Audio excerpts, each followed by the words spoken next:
With LG's mobile division being gone since 2021, I wanted to take a look back at one of my favorite LG smartphones and one of my favorite smartphones, period. The LG V30. Why does it still have a cult following? I'm Mega the Tech Guy, and let's find out. First off, I'd like to touch on what I always touch on, and that's pricing of the LG V30. This device can be had refurbished for about $75 renewed on Amazon. And you can also find it pre-owned on eBay, where I've seen around $50 to $60 for pretty decent condition, but your mileage may vary depending on where you're getting it from, what country you're from, all of that. But for the most part, that pricing is actually really low for what you're getting out of this little device. It is quite amazing, and I would definitely recommend you pick it up for these reasons I'm about to go over. If you're new here, hi there, welcome to the channel. I tend to go over a few categories. I'll put them up here for you guys if you want to choose different categories to go to first. But the first one I'm going to start off with is build quality. The build quality of the LG V30 stands the test of time in my opinion. It is super lightweight in the hand. It feels really thin, and they got it this thin because with this device, the power button is on the back of the device. And let me tell you how awesome that really felt. It had the fingerprint scanner built in the back, so it works rather well. It's not the fastest on the block, and it wasn't the slowest on the block. I actually reviewed this device back in 2018, towards the end of 2018, and this phone is from 2017. So I had it for a little while, and then I decided to review it way back when on this channel before I started really taking it seriously. And I really love this device, especially for the fact that it just was completely different than most of what was out there, especially with this build quality. They had the dual camera setup on the back along with that power button. They do have the volume rockers on the left-hand side of the device, and I can't overstate it enough how well this holds up here in 2025. Going over it, and especially from it being this old, you would not really expect it to hold up in that department, but I'm telling you right now, it feels so good to hold. It's really refreshing with its weight. If I'm mistaken, it's actually lighter than the S25 Edge and the iPhone Air. I can put its weight up here for you guys. We'll see if it's less or more, but for the most part, it feels really light in the hand, and I really do miss devices being this light and thin and sleek. And you could get it with multiple colors. There was like a magenta-ish color that they sold at one point, but they did have a black. They have this silver one that I have here. And let me tell you, LG knew how to build a phone, and it just shows through in flying colors, where I would actually genuinely not mind having this in my pocket. It doesn't weigh enough that it feels like a brick in your pocket.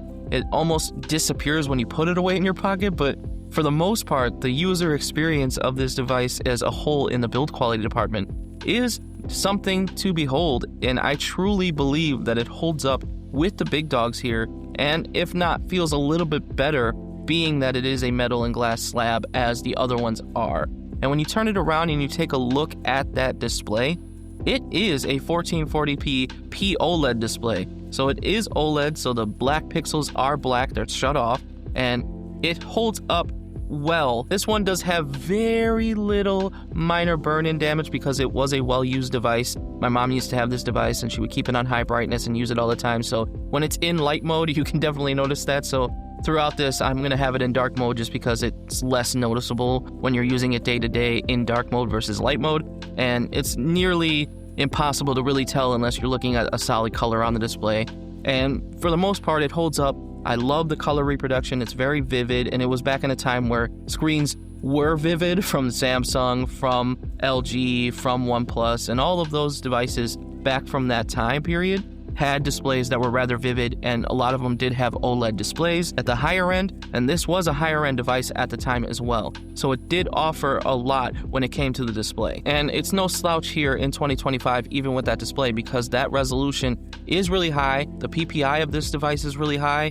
It's, like I said, its reproduction of its color is awesome. Watching content on this display is still a joy to use, and I don't mind it. And it's a 6-inch display, which is a lot smaller than most devices nowadays. It feels a little bit more compact, and they do have bezels on the top and the bottom, but they didn't have a cutout for the camera, so you do get all display in a way. It is kind of not, just because of, like I said, those bezels on the top and the bottom, but the side bezels are thin enough where the device can consume content very well, and it does hold up day to day in its user experience for that display and its build quality as a whole. So I will say the LG B30 is well worth it in the build quality department here in 2025 for me. Next, we're going to touch on experience. It's actually really cool to see the revival of the LG V30. A lot of people are purchasing it simply for the fact that it can be used for its high quality DAC. It can be used with high impedance headphones in its headphone jack.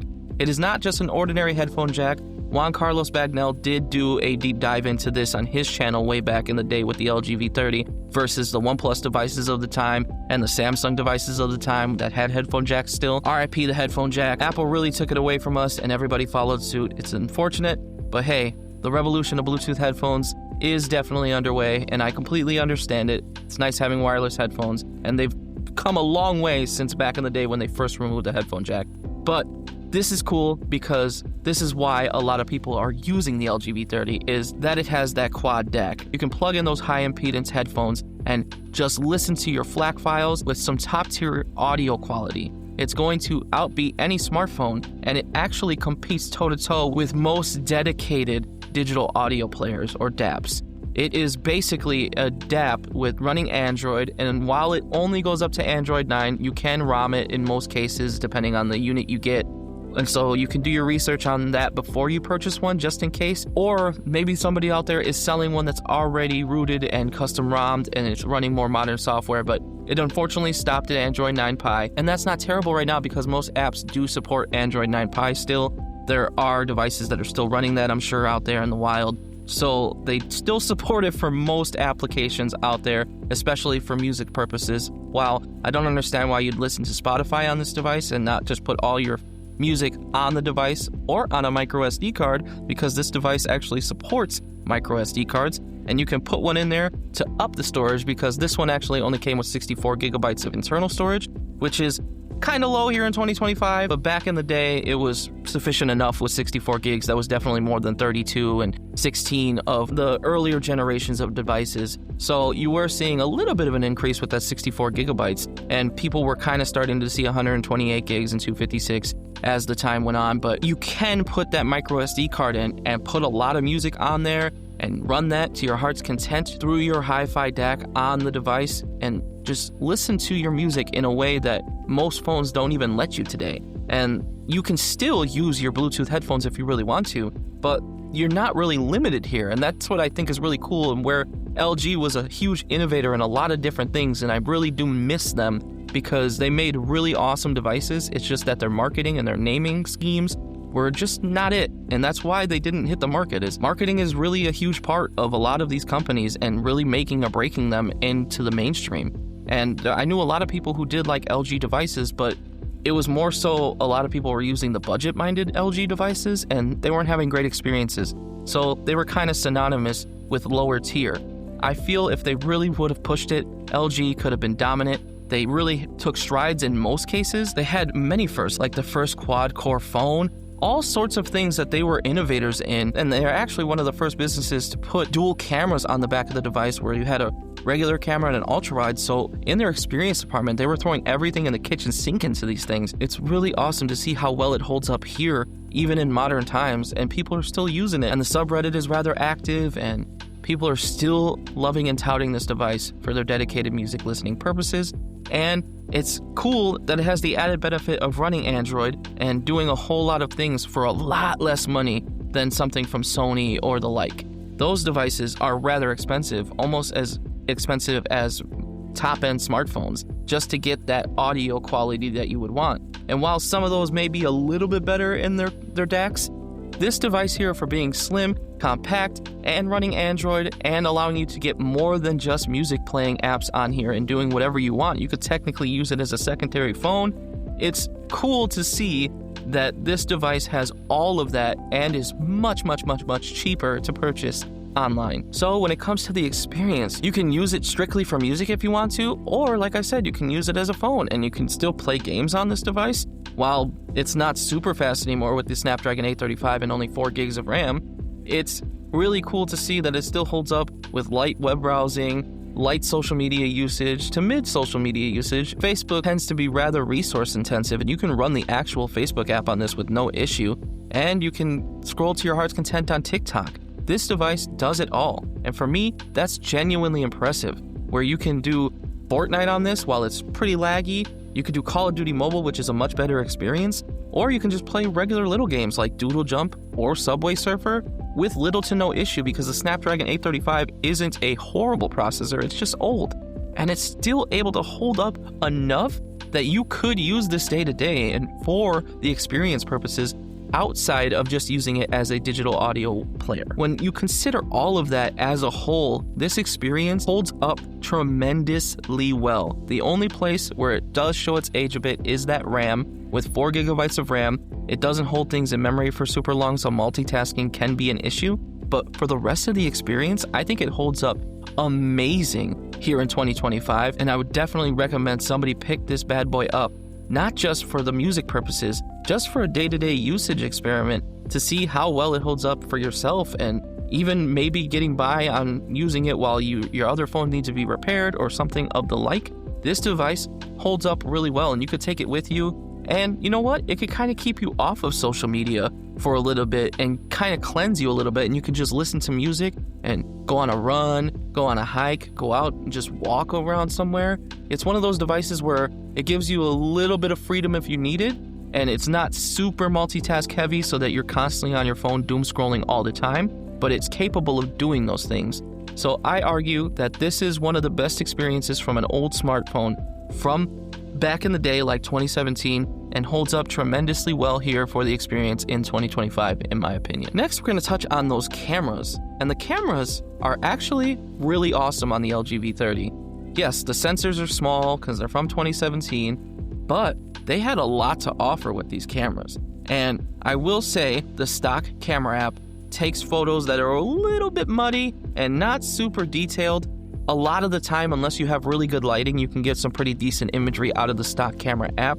It's in video where it really shines because it does have manual video and log video recording. I actually used it myself to make a couple music videos because I also make music. I don't usually like to plug that here, but I'll plug it here. I go by Miggy Bars if you're interested in hip-hop music. I do have my music on Spotify and all the typical places you find your music, even here on YouTube. But I used to make music videos for myself and my friends strictly from the LG V30. And I was shooting 4K, and I would be able to shoot in log so I could color grade it and make it look a lot better than typical smartphone quality video. And that's where it really shined in its stock camera app, is video quality. Definitely well up there. The camera itself is more multifunctional because it had an ultra wide and a regular wide, so you could get more out of the phone than everybody else was offering back then for the most part. You got just regular wide photos, and then it was one of the few ones that had the ultra wide, so you could get a lot more in the shot if you needed to, and it was really cool. It's like a fun thing to do back then, and I think it's holding up really well here in 2025 in that department. And like I said, I'll throw up some imagery where you can see the regular camera app, and where it shines in terms of photos is actually if you download the Google Pixel camera app. That app brings these photos from like a C tier to an A tier for me. Like literally at some points I feel like taking photos with this when it was in the Google Pixel camera app. It's really impressive. I actually made a video on just the stock camera app versus the Pixel camera app on this device back in the day in 2018. When I was still reviewing this phone and whatnot, I actually pitted both of those apps against each other for the photo's sake. And yes, you're going to want to download that on this device if you want to get great imagery out of it, or you just want to go around taking pictures and stuff like that. It did support the ultra wide lens when you needed it, so you could take both of those photos in there, and the selfie camera as well. So if you wanted to take really way better selfies, because in the stock camera app, I think the selfies are the worst ones and the biggest culprit of looking muddy and terrible, unless you use the Pixel camera app. And in that case, the selfies look really good. I'm really impressed with how well the cameras on this device are holding up here in 2025. It genuinely impressed me. I didn't think it was going to hold up that well for nostalgic purposes, but for the most part, I think it really does handle most cases, especially with good lighting. You can get amazing photos, but even in that Google Pixel camera app, you can get some great night shots as well with the night sight on that.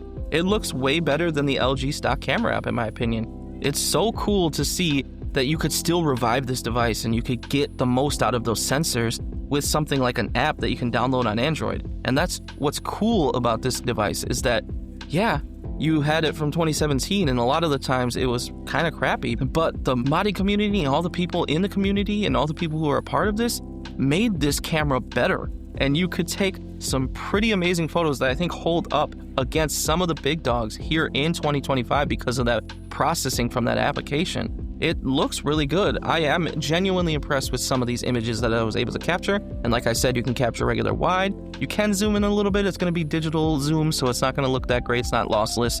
But you can also get those ultra wide images if you need to. And that's cool. It's a completely different type of tool at that point and holds up way better than you'd expect with its pictures day to day, even in low light with the Google Pixel camera app. If you were using the stock camera app, I wouldn't recommend taking low light photos. It just does not handle it well. And I mean, that's LG's, they're not really working on the processing of their cameras as much as Pixel does with their post-processing. So it's very noticeable in that regard. But if I had to say, the LG V30 holds up really well in the photo and video department, even here in 2025, in my opinion. Now we're going to talk about battery life. And while it's not where it used to be, especially with this device, like I said earlier, it was well used by my mother for the most part, and she definitely got her use out of this LG V30, and it held up for her really well in the battery department because the battery, while it wasn't the biggest or anything on the market, especially for it being this thin, it holds up okay now. Like, it's not draining constantly. It has good standby time and good playback for music and whatnot. So I think in the battery department, while it's not going to be that great, especially if you go pre-owned on eBay for a little bit cheaper, I'd recommend going refurbished so that the battery's a little bit better. Your mileage is going to vary, especially if you're using it for those high impedance headphones or if you're using it as a completely well-rounded device. It may die before the end of the day, or it may last you the whole day. And it does technically have fast charging from back in the day standard. It's not as fast as OnePlus used to have or anything like that, but it does take a little while to charge up, but it doesn't take super long. You can plug it in and it's fairly about the same, if we're being honest, as like a lot of the modern devices are today for charging speeds. So if you need to plug it in, you can top it up rather quickly, maybe an hour and a half-ish of time, sometimes 2 hours. Depends on the cable and the wall outlet adapter that you have. But for the most part, this device holds up solidly well in the battery department. I was actually a little impressed at how well it held up, even though this device was well used. I've had other devices that actually lasted less time and were newer. So all of that considered, I think the battery life, while it's not the huge goal that the cameras or the experience are here in 2025, this is a department where I think it holds up solid enough that it's held up by the other things, if that makes sense. So yes, the battery life isn't a major go here in 2025, but it is a go in my opinion. So all in all, the LG V30, while it has its quirks and while it's super old and while it only has 4 gigabytes of RAM, this device holds up tremendously well in 2025. And I would recommend that if you're looking for something to play music on, or if you're looking for a secondary device to have fun with and also take pictures and scroll social media and just use as a Wi-Fi device around the house, this is one of those devices that you could have and buy for rather cheap. So I recommend that you pick up the LG V30 to just try it out, see what LG was offering on the high end of devices back in the day before they really called it quits. This is one of those devices that I hold near and dear to my heart, and nostalgia definitely holds it up on a high pedestal for me, in my opinion, and that's fine. I'd like to hear what other people think about it. I think there's a huge cult following of this device on Reddit and all over the internet. There's a lot of praises for that quad DAC, for the cameras, for everything that it has to offer, even here in 2025. So, like I said, you should definitely check out the LG V30 here in 2025.